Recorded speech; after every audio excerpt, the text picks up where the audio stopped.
Lumos took a pretty robust approach by first partnering with a company called Prospectus, and Prospectus holds the hand of the physician basically in submitting claims with medical necessity after performing the test. They also work on denials when they occur.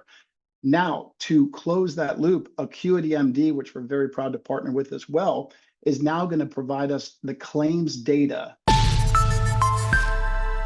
All right, welcome back inside our proactive newsroom. And joining me now is Paul Kase. He is the Chief Commercial Officer for Lumos Diagnostics. And Paul, it's good to see you again. How are you? Steve, I'm great. Thank you. It's great to be with you as always. Yeah, you've got some news out all around FebriDx, which of course is your point of care test. And before we go any further, maybe remind everyone a little bit about that test, then we'll talk about the news of the day.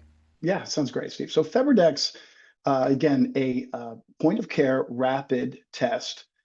It's disposable, no instrument required. And so just after 10 minutes, it gives the provider a therapeutic pathway, if you will, as a tool to let you know whether it's bacterial or non-bacterial from a standpoint of one finger stick drop of blood, which is about 5 microliters from the patient.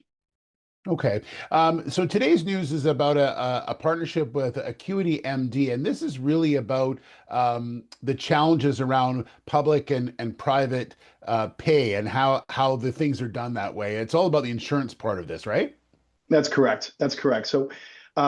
So, Steve, if I could take 30 seconds, when you're launching a novel point of care test into the U.S. market, your strategy has to be very sound, and that's usually around a few pillars that are really important. One is education and awareness. The other is clinical utility. And then the third is the economic benefit. And that economic benefit is where reimbursement resides.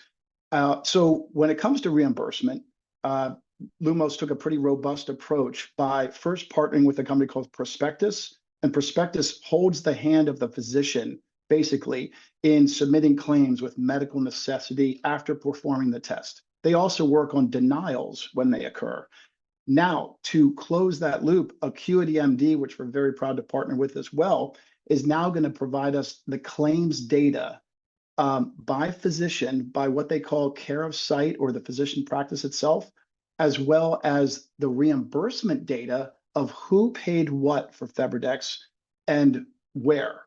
And so you're really looking at a strategy of not only making sure that the customer is getting the full coverage, the full reimbursement, but more importantly, if there is a denial between Prospectus and Acuity, we now have the proper information to make decisions commercially, right? And it also helps as a catalyst for those payer conversations to get written policies. Yeah, and this helps not only your side but their side as well. This is really an opportunity here to sort of make sure they both coexist and go forward fairly. Is that pretty accurate? That's accurate, yes. So again, in the US, you have your CMS or Medicare, Medicaid, right? And then you've got your private pay. And so we have achieved milestones in both areas. But by these two partners, yes, we're getting the best of both worlds. We're getting customer interaction, right, with documented data, and then we're also getting the actual data on the back end to make sure that, again, where are there some issues? Because it's never with a novel test, Steve, as you can imagine, it's never a perfect 100% match. But the key is to be able to improve as months go by with making sure coverage policies are in place. Well, we're going to keep an eye on things. Obviously, important news out today. Paul, thanks very much for coming and sharing this partnership details with us. We appreciate it. Thanks, Steve. Always a pleasure. Really appreciate it. All right, there's Paul Kase, the Chief Commercial Officer for Lumos Diagnostics.